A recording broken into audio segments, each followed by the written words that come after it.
જીવની અંતિમ દશા, જીવની અંતિમ દર્શનની જ્ઞાન ગોષ્ઠી કરતા પહેલા સર્વને મારો મીઠો ઠપકો જરૂરી છે. એને સર્વને મારે મીઠો યા કડવો ઠપકો આપવો પડે છે. અને ઠપકો આપીએ તો જ જિંદગીમાં જીવન સુધરે છે આપણું. જ્યાં સુધી પશુ પંખીને, કોઈ પાલતુ પ્રાણીને એક સાબુક ના મળે ત્યાં સુધી સરખું ચાલતું નથી.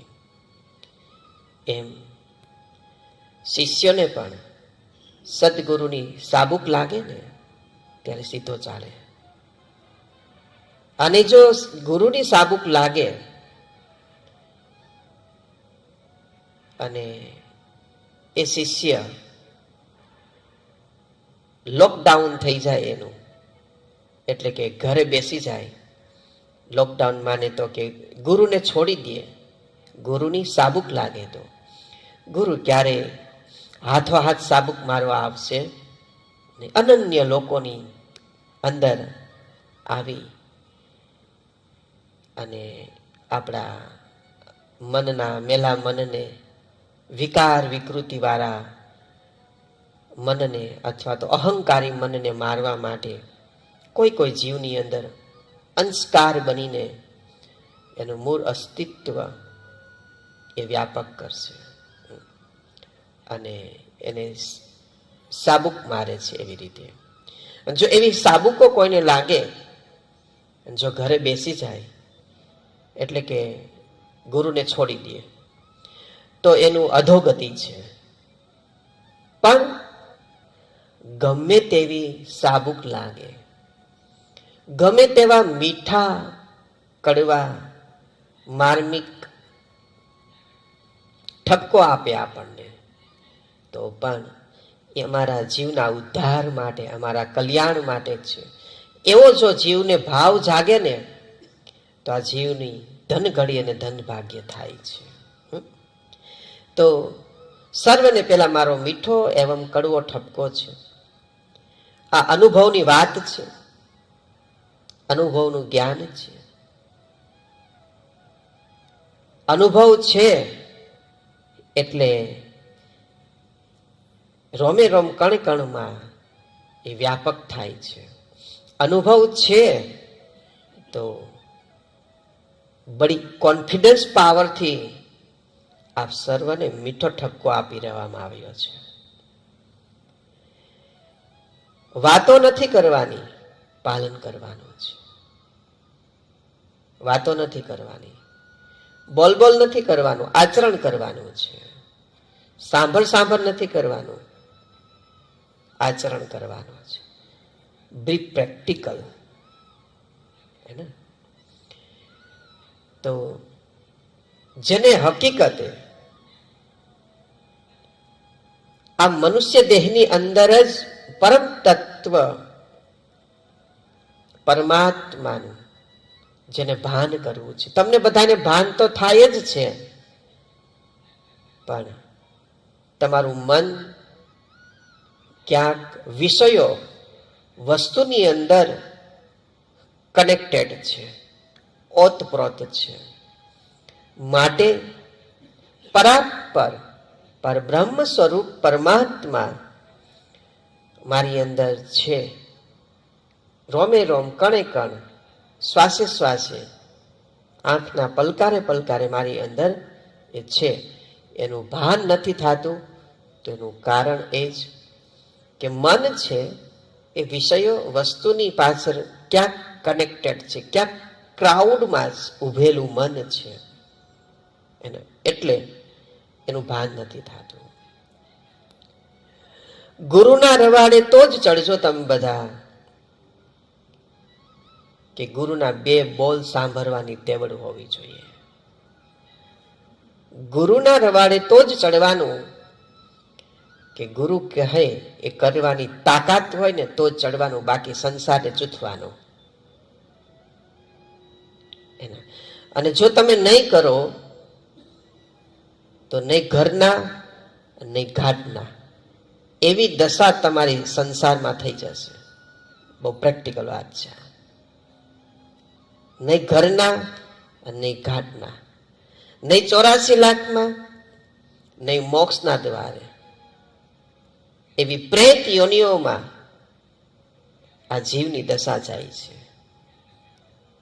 આજનો સત્સંગ બહુ સ્ટ્રિક્ટ સત્સંગ છે, ધ્યાનથી સાંભળજો.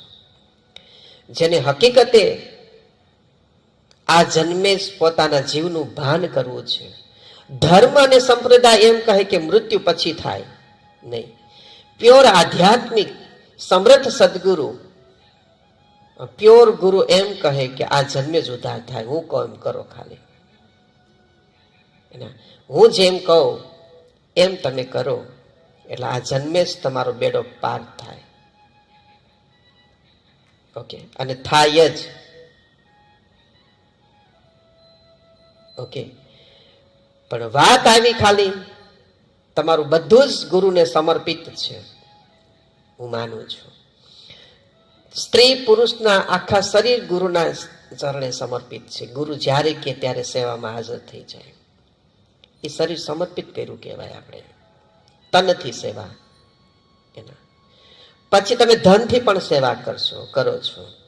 જ્યારે પણ આદેશ મળે છે એટલે આપ સર્વ બધા ઉમટી તો પડો જ છો ધનની સેવા માટે.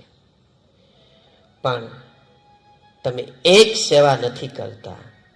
એ સેવા છે મનની સેવા.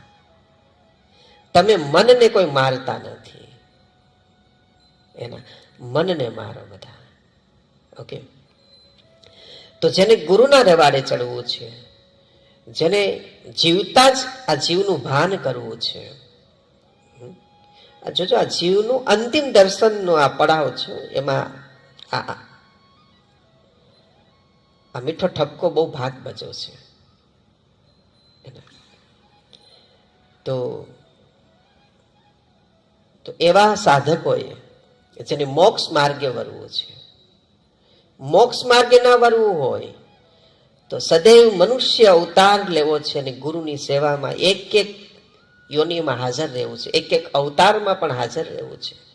એવા લોકો માટે આ મીઠો ઠપકો છે. આ એક તાર માટેની વાત છે, આ સીધા તાર માટેની વાત છે, આડા હવરાની વાત નથી. જો તમારે આમાં જવું હોય, આવો માર્ગ પ્યોર અપનાવવો હોય, તો પહેલા ધર્મ અને સંપ્રદાયને છોડો. બધા આ ખુલ્લું પ્રવચન છે. ધર્મ અને સંપ્રદાયના વાડામાંથી બહાર નીકળો. બધા અંધશ્રદ્ધાઓના વહેમમાંથી સર્વ બધા બહાર નીકળો. જે તેનો સત્સંગ સાંભળવાની પણ જિજ્ઞાસા ટાળો. બધા જ્યાં ત્યાં આવીને બેસી જાઓ બધા સત્સંગમાં. એના સત્સંગ કેટલી વાર કીધું છે સર્વને.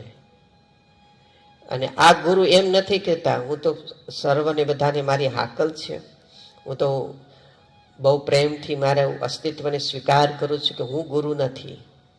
આ શરીર કોઈ ગુરુ નથી, પણ જે અંતર આત્મા જે છે, જે જાગૃત છે, એ ગુરુ છે, એ સદગુરુ છે.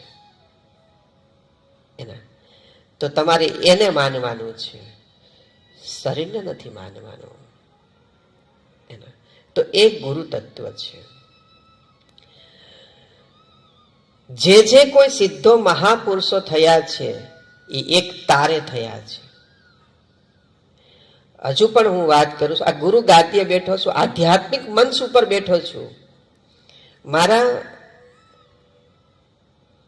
શ્વાસમાં તો શું, મારી બોલીમાં તો શું, મારી નજરમાં તો શું, મારા વિચારમાં પણ અહમવાળી વાણી નથી, કે કોઈ વેર ભાવના વાળી વાણી નથી કહેતો હું, કે કોઈ રાગ દ્વેષ કુટિલતા વાળી વાણી નથી કહેતો, કે હું જ મોટો છું અથવા તમે જ તમારે જ અહીંયા જ રહેવાનું, બીજે ક્યાંય નથી જવાનું, એમ નથી કહેતો. હું સર્વને સ્વતંત્ર રાખું છું કે તમે જ્યાં જાઓ, જે ગુરુને માનો, એકને માનો, અનેકને નહીં માનો. અને ઇનકેસ ક્યારે ભૂલે ચૂકે પણ અનેક સાધુ સંતો ભેગા થઈ ગયા હોય, અનેક ગુરુઓ કોઈ ભેગા થઈ ગયા હોય, તો એમાં આપણું ના જ દર્શન કરવા. શું કરવા? એમાં આપણા ગુરુના જ દર્શન કરવા. હમણાં એક બેન આવ્યા, આટલા વર્ષ આશ્રમમાં રહ્યા, ગુરુની સેવામાં સાધનામાં હાજર રહ્યા, પણ લગ્ન થયા એટલે પરિવર્તન થઈ ગયું. હે, લગ્ન થયા એટલે પરિવર્તન થઈ ગયું. તો અત્યાર સુધી ક્યારેય કોઈ શાસ્ત્ર નહીં વાંચ્યું, હવે શાસ્ત્ર ગયા એટલે રોજ વાંચવા માંડ્યા. હવે મૂર્ખને મારે કેમ સમજાવવું કે ગુરુ છે ને એ ધર્મ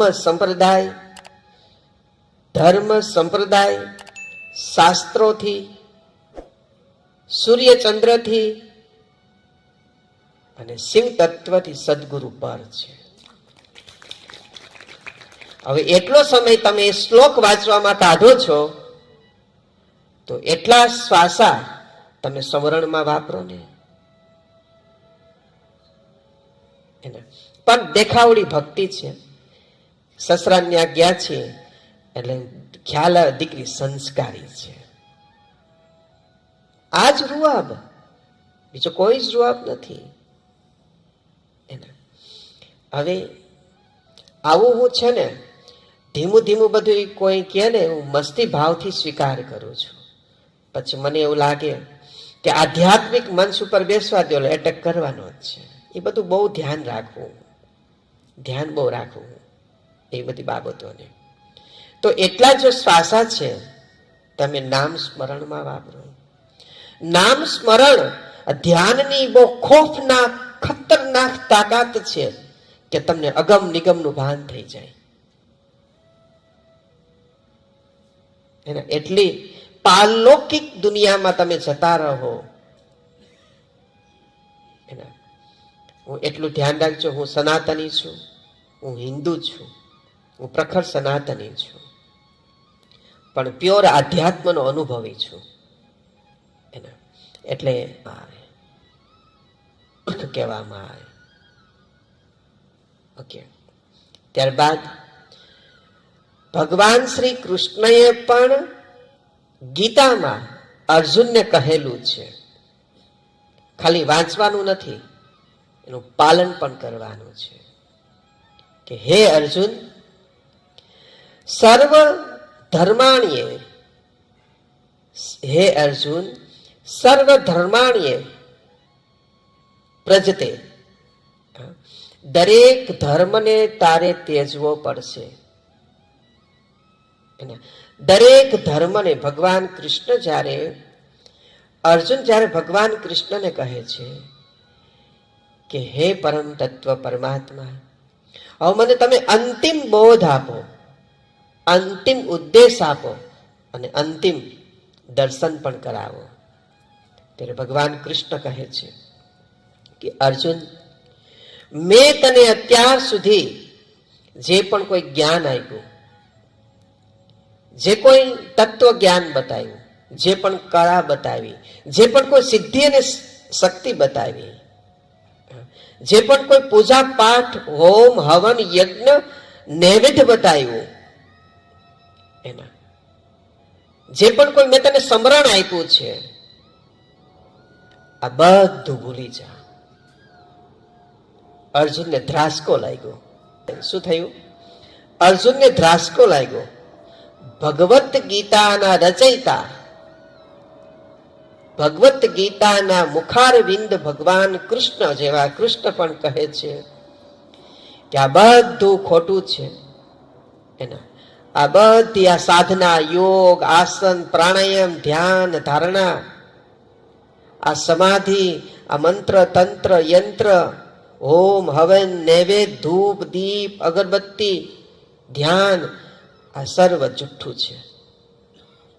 ભગવાન કૃષ્ણ કહે છે અર્જુન કે હે અર્જુન, આ બધું ભૂલી જા.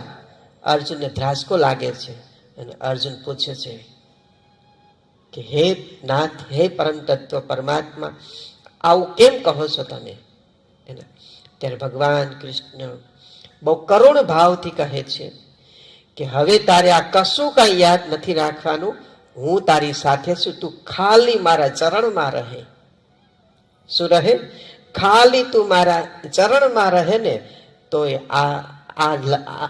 આ લપેટમાં કે આ મહેનત તારે કરવી પડે એવી નથી. આ બધું તો મારી નજર બરાબર છે. આ ગીતાના શ્લોકમાં છે. ખુદ કૃષ્ણ ભગવાન ગીતામાં કહે છે કે ધર્મને ત્યાજો તમે અને સ્વધર્મ અપનાવો એમ કહે છે. ધર્મને ત્યાગો અને સ્વધર્મ અપનાવો. આ ગીતાનો શ્લોક છે. ઓકે, તો હવે કોઈ ત્યજવો તો નથી, પણ નવું નવું બધા મૂકતા જાય છે. સુસ્ત ગુરુમુખી, સુસ્ત પ્યોર આધ્યાત્મિક વ્યક્તિની આભા, લલાટ, એની નજર, એની હાલચાલ, એની રહેણી કેણી, એનું એટીટ્યુડ કંઈક અલગ હોય છે. ગુરુ એનું ઓળખી જાય કે નહીં આ બાળક મારો છે.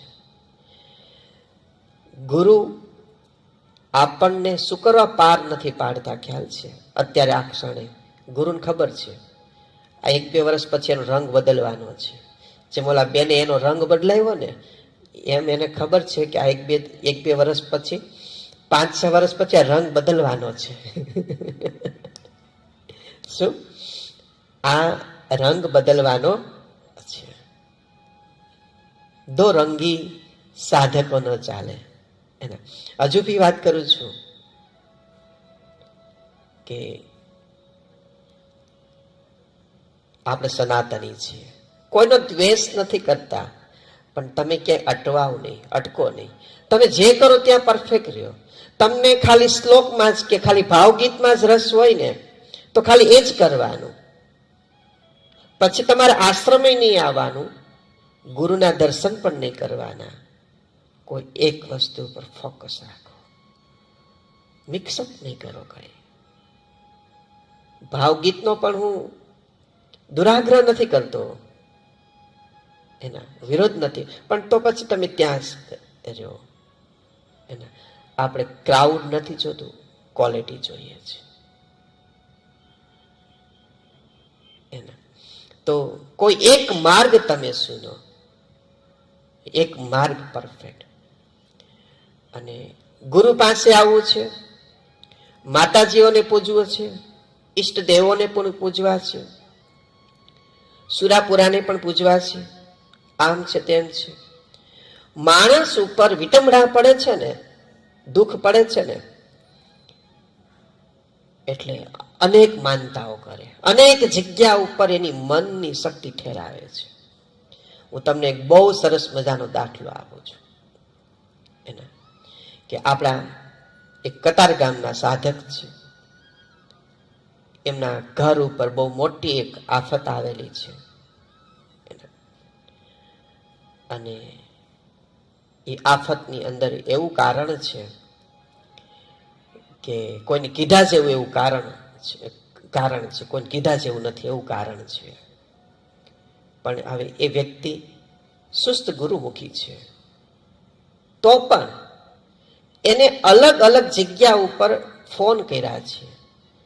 અલગ અલગ ગુરુ, અલગ અલગ બાબા, અલગ અલગ કાકા, અલગ અલગ દાદાને ફોન કર્યો છે કે અમારા ઘરની રક્ષા કરો. શું કરો? અમારા ઘરની રક્ષા કરો. જો એક ધ્યાન રાખજો, હજુ બી કહું છું, મારી વાણીમાં કે મારી મનમાં કટાક્ષ નથી. એના આ મારી એક વેદનાની વાત કરું છું. એને કે કામ કેમ ન થાય? આપણું ગુરુ છે, કામ કેમ ન થાય? કયો છે, બધું કામ થાય, બધું શક્ય છે. ગુરુ તત્વ પરાત્પર, પર બ્રહ્મ ગુરુ તત્વ છે. પરાત્પર, પરનો પણ પર, પરાત્પર પર બ્રહ્મ સદગુરુ તત્વ છે. તો કામ કેમ ન થાય? અને ઘણા એમ કહેતા હશે કે અમે 2 વર્ષથી 3 વર્ષથી 5 એકને એક જગ્યાએ છીએ, તો અમારું કેમ કઈ? પણ ગુરુને પછી ખબર છે કે ગુરુના ભાવ પ્રેમમાં ક્યાંક વધઘટ થશે એટલે આ રંગ બદલવાનો છે. શું? એનો રંગ બદલાયા વગર રહેવાનો કે રહેવાની નથી જ. એના એટલે ગુરુ છે ને બહુ ખેપાની છે એને. તો હવે એને કેટલી બધી જગ્યા ઉપર માનતા ટેક વ્રત રાખ્યા છે, કેટલી જગ્યા પર ફોન કર્યા છે. કાલે મારી પાસે પણ આવેલા અહીંયા એને, અને આપણા બહુ અંગત સાધક છે. હવે ગુરુ તત્વ છે, હું નહીં, મને કાંઈ ખબર નથી પડતી. હું તો એક નાનું બાળક છું, એક નાનું અંશ છું ખાલી. પણ ગુરુને બધી ખબર છે. એનો દીકરો ક્યાં છે, કઈ જગ્યા પર છે, કઈ દિશામાં છે, એ કઈ જગ્યા પર અત્યારે હાલ અત્યારે આ ક્ષણ ક્યાં છે, એ ગુરુને ખબર છે. મને નથી ખબર, ગુરુને ખબર હોય છે. રાઈટ. પણ એ બેન ગમે તેટલા દાન કરી દે, ગમે એટલા માથા વધેરી દે, ગમે એટલું રડે ગુરુ પાસે, પણ ગુરુને ખબર છે આજે આનો એક તાર છે નહીં. આના એક તારમાંથી 22 તાર છૂટા થયા છે. એક સાવણીમાંથી અનેક પીછીઓ ખોલી તો કેટલી બધી થાય. એમ મન અલગ અલગ જગ્યા ઉપર શ્રદ્ધા વિશ્વાસમાં ઓતપ્રોત છે. ક્યાંય માનતામાં મૂક્યું છે, ક્યાંક નૈવેદ્યમાં મૂક્યું છે, ક્યાંક દીવામાં મૂક્યું છે, કોઈક બાબાની સલાહ લીધી છે, કોઈક કાકાની સલાહ લીધી છે, કોઈક દાદાની સલાહ લીધી છે.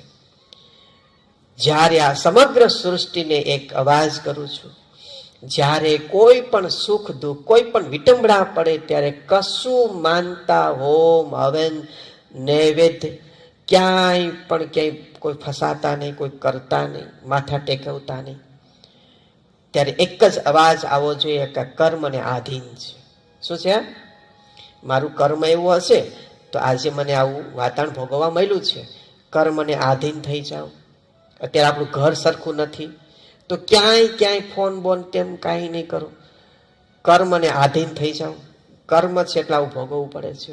પણ તો પણ રહેવાય નહીં. તો ખાલી એકને જ વાત કરવાની, બીજી જગ્યા ઉપર પણ વાત નહીં કરે, એકને જ વાત કરવાની. અને એ વાત કરવા લાયક પ્રખર સદગુરુ હોય, અનુભવી સદગુરુ હોય. લાલચુ લુચા લફંગા ગુરુ નહીં હોવા જોઈએ. પ્રખર આત્મજ્ઞાની બ્રહ્મજ્ઞાની એવા મહાપુરુષો, એવા ગુરુને આપણી વાત કરવાની કે હે ગુરુ તત્વ, મારો બાળક આટલા દિવસથી આજે લાપતા છે, તમે આનો કાંઈક ઉપાય કરો. એટલે સાક્ષાત ગુરુ જ એ તમને બતાવશે કે આ જગ્યા પર છે. એના પણ એવું હવે નહીં થાય કે હાલો એ બધું હવે કોઈને ભૂલી જાવ અને હવે અત્યારે કયો હવે તમારી ઉપર શ્રદ્ધા થઈ, નહીં, એવું બને જ નહીં વાત.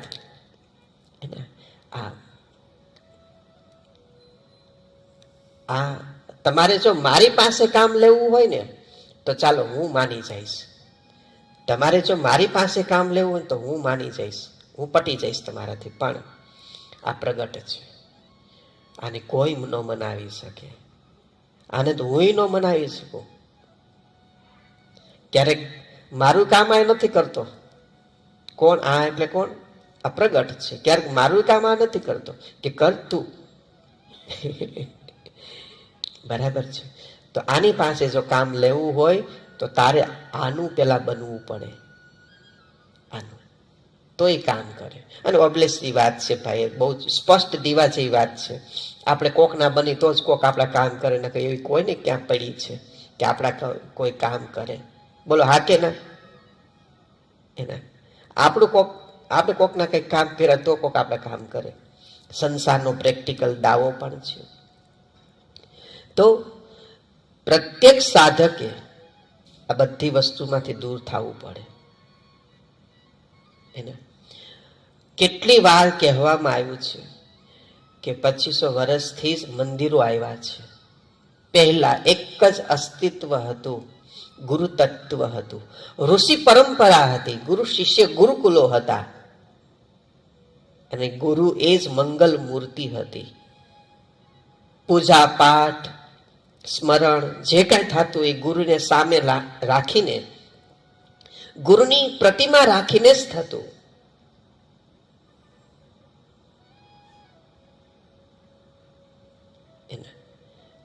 પહેલા બધું આ બધામાંથી બહાર નીકળવું પડશે. અને એવું પણ નહીં હોવું જોઈએ કે અમારા ઘર કુટુંબના પરિવારના હિસાબે કરવું પડે. મોક્ષ માર્ગે ઘર કુટુંબ પરિવાર આવશે નહીં. અંત ક્ષણે જેને તમને જન્મ આપ્યો છે એ જ તમને બારવા આવવાના છે. અંત ક્ષણે એક જ હાજર રહે છે. એ કોણ હાજર રહે છે? સાક્ષાત ગુરુ તત્વ હાજર રહે છે અંત ક્ષણે. અને ગુરુને એવી રીતે પણ ક્યારેય નહીં ધારવા કે ગુરુ ધારશું તો આપણું મહિને 10,000 દનૈયું ઘરમાં ચાલુ થઈ જશે, રૂપિયા આવવા માંડે, કૃપા નહીં. તો ગુરુ ન કરવા માંડે. અહીંયા ગુરુને બહુ બધી જરૂર છે. એને ઘણી બધી જગત માટે પહોંચવા માટે ઘણા બધા સાધનો ઉપકરણોની પણ જરૂર છે. તો ન બધું વરસાદ વરસાવવા માંડે રૂપિયાનો. ઓકે, તો એવી ક્યારે લાલચા પણ નહીં કરવી જોઈએ. અને એકમુખી જે સાધક હોય અને એકમુખી એનો જ એક તાર ગુરુ સાથે થાય. એકમુખી આવું સાધકના મનમાં પણ ના આવવું જોઈએ, વિચાર પણ ના આવવો જોઈએ ઘર પરિવાર કુટુંબના હિસાબે મારા નહીં, ક્યારેય પણ નહીં. ઓકે, સુસ્ત એટલે સુસ્ત. કોઈનો વિરોધ નથી, એના કોઈનો દ્વેષ નથી, પણ સાધકની આધ્યાત્મિક પ્રગતિ વધારવા માટેના આ કટાક્ષ શબ્દ છે, કટાક્ષ વાણી છે. અને કટાક્ષ પૂર્વક આનો કડક રીતે અમલ પણ તમારે જ કરવો પડશે. જો હું છું, કોઈ વસ્તુનું કોઈ પાલન નહીં, ક્યાંય માથા ટેકાવાનું, કોઈ પૂજા પાઠ ક્યાંય આમ તેમ કઈ કરવાનું જ નહીં. એને એક તાર જરૂરી છે. અને આવા શો પણ કરવાની, સંસ્રાન જૈન જૈન ખોલી જાય એવા શો નથી કરવાના. દીકરી સંસ્કારી બોલાવે નહીં, એવા શો નથી કરવાના. ધ્યાન કરો, સ્મરણ કરો, અને તમારા કર્મ જ એવા સારા રાખો ને કે તમારે કઈ વાંચવું જ ન પડે. તમારી નજર જ એવી ભવ્ય દિવ્ય રાખો કે તમારી નજરમાં આવવાથી જ લોકો તમારા બની જાય. તમે જે કહો એ જ કરે. એના તો વાંચી વાંચીને, સાંભળી સાંભળીને આખા ફૂટા કાન અને આંખ, તોય ન ઉપજ્યું બ્રહ્મ જ્ઞાન. બોલો હા કે ના? એને નામ સ્મરણ, ધ્યાન એવી બાબત છે કે તમારે જે ભાષા તમને ના આવડતી હોય, ખાલી તમે નાભીમાં વિચાર મૂકો. એના જે તમને શ્લોક ના આવડતો હોય કે તમને કઈ વસ્તુ, ખાલી નાભીમાં વિચાર મૂકો, ઓટોમેટિક બ્રહ્મરંધ્ર ની અંદર ગુંજ છે. એના ઓટોમેટિક એ બ્રહ્મરંધ્ર ની અંદર એનો ગુંજારો થશે. તો એક મુખી તમારે રહેવું પડે. તમે જો લગ્ન કરો છો તો એક પલવારમાં 3-4 કલાકના ફેરા ફરો, તમે મંગલસૂત્ર આવે અને અહીંયા લાયસન્સ આવી જાય, એટલે કે સિંગાર આવી જાય, અને તમે ઘરે જાઓ એટલે બધું તમારું બદલી જાય. તમારું અટક બદલી જાય, તમારું નામ ગમતું ન હોય નામ બદલી જાય, રેશન કાર્ડમાંથી નામ નીકળી જાય, કૂપનમાંથી નામ નીકળી જાય, તમારું પહેરવેશ બદલી જાય. ઘરે હોય ત્યાં ટૂંકા કપડાં પહેરતા, સસરાને ત્યાં ફૂલ કપડાં પહેરવા પડે, એના બધું જ બદલી જાય. તો વહાલાઓ, ગુરુ આશ્રમે તમે આવો છો તો તમારું બધું કેમ બદલતું નથી? એના તો કેમ તમે ગુરુ પાસે આવો છો, કેમ તમારું કઈ ચેન્જ નથી આવતો જીવનમાં? ઓકે, બદલાવ આવવો જોઈએ. અને બદલાવ નથી આવતો એટલે પરીક્ષાઓ અંદરો અંદર આવે. વાયરસ નાખે ગુરુ. શું નાખે? એકબીજાની અંદર વાયરસ નાખે. કૃષ્ણ ભગવાને બધાની અંદર કેમ અંદરો અંદર બધાવ્યા બધાને એના એમ અંદરો અંદર વાયરસ નાખે, પછીમાં સ્કેન થાય કે કોણ આમાં હારે છે ને કોણ જીતે છે. આવી બહુ બધી આધ્યાત્મિક રાજનીતિઓ હોય છે. અને એમાં જે સંસ્કાર બતાવે ને, જ્ઞાન બતાવે ને સાબિત કરીને, એ પાસ, ગુરુના દેશમાં પાસ. ક્યાં? ગુરુના દેશમાં પાસ. જે ગુરુ પાસે પાસ થઈ ગયા એને એકેય દેવી દેવતા સુરાપુરા પાસે પાસ થવાની જરૂર નથી. અમેરિકાના વિઝા મળી ગયા પછી બીજા દેશના વિઝા સરળતાથી મળવાના છે. ગુરુના દેશના વિઝા મળી ગયા એટલે આ યોની તમારું કોઈ કાંઈ નહીં બગાડી શકે. આ યોગા નથી, આ કસરત નથી. તમે તમારા ઘર પરિવાર સાસુ સસરામાં વટથી કેમ નથી કહી શકતા કે અમે પ્યોર આધ્યાત્મિક માર્ગ તરફ જઈએ છીએ? હે ને? જ્યાં ક્યાંય શાસ્ત્ર નથી, કોઈ પુરાણ નથી, કોઈ હોમ હવન નૈવેદ્ય અંધશ્રદ્ધા નથી, જ્યાં સ્વયંભૂ પૂજા છે. કેવી છે સ્વયંભૂ પૂજા? એટલે શું? તો કે ગુરુએ અમને જ્ઞાન દીક્ષા આપી, મંત્ર આપી, અને શ્વાસે શ્વાસે જે સમરણ ચાલે ને એને સ્વયંભૂ પૂજા કહેવાય. અમે સ્વયંભૂ પૂજા કરીએ છીએ. અમને ગામને દેખાવા વાળી પૂજા કરતા નથી. સ્વયંભૂ પૂજા, શ્વાસે શ્વાસે જે ચિંતન ચાલે, જે મંત્ર ચાલે એને સ્વયંભૂ પૂજા કહેવાય. એને સ્વયંભૂ યજ્ઞ કહેવાય. તો પહેલા આ બધી બાબતોમાંથી દૂર થવું જોઈએ. રહી વાત બાહ્ય જગતની, બાલ મંદિરની, કે બાલ મંદિર એટલે કે આપણે આશ્રમમાં પણ અમુક બાલ મંદિર જેવું છે કે સમજો કે આ તિલક કરીએ છીએ, ભલે એની પાસે વિજ્ઞાન રહેલું છે કે પિચ્યુટરી ગ્લેન્ડ્સ એક્ટિવેટ થાય, પણ જેનો આત્મા જાગૃત થઈ ગયો હોય એને પિચ્યુટરી ગ્લેન્ડની કોઈ એક્ટિવેટ કરવાની જરૂરિયાત રહેતી નથી. પણ આ જગતને દેખાવા માટે આ માળા છે, આ પહેરવેશ છે, એ આભૂષણો એ માટે છે કે જગતને ખબર પડે કે આ સંત ગુરુ છે, કે આધ્યાત્મિક વ્યક્તિત્વ છે કોઈ. એના માટેની આ બધી ફોર્માલિટીઓ શો છે. આ શું છે બધું? એમ દેખાવડું, રૂપકડું છે. તો એ જે વસ્તુ છે એ પણ ગુરુમુખી હોવી જોઈએ. ઘણા બાળકો તે ઘણા બહેનોના ભાઈઓના ગળામાં પણ હશે, બીજા ધર્મની અત્યારે કંઠી હશે, બીજા ધર્મનો અત્યારે સ્ટિમોલિક હશે. અત્યારે બધાને ગળા ખોલીએ તો ખબર પડશે. તો એનો ઇન્ટેન્સ એવો થાય એના કે ઘણાના મુખમાં પણ બીજું કંઈક ગીત વાગતું હશે, મનમાં કોકને કંઈક બીજા હાલતા હશે. એ પરિત્યજીએ એટલે ત્યજી દેવાનું છે, બધું ત્યજી દેવાનું. ભગવાન કૃષ્ણે કીધું ને, સર્વ ધર્માણીએ પરિત્યજ્યતે, એ બધું એને તમારે ત્યજવાનું છે. અને પછી તું મારા ચરણમાં આવો ને તો પછી જવાબદારી મારી છે. અને મારા ચરણમાં આવ્યા પછી પણ ભગવાન કૃષ્ણ કહે છે અર્જુનને કે મારા ચરણમાં આવી નહીં પણ પરીક્ષા તો પાસ કરવાની જ છે. પણ એ પરીક્ષા અંતિમ પરીક્ષા છે. કેવી છે? કેવી છે એ પરીક્ષા? અંતિમ પરીક્ષા છે. એના ચરણની પરીક્ષા અંતિમ પરીક્ષા છે. અને ઓલી પરીક્ષા વારંવાર યોનિઓની પરીક્ષા છે. એ ઠાકી જશે જીવ, એ જીવ ઠાકી જશે. તો આ બધું તેજવું પડે.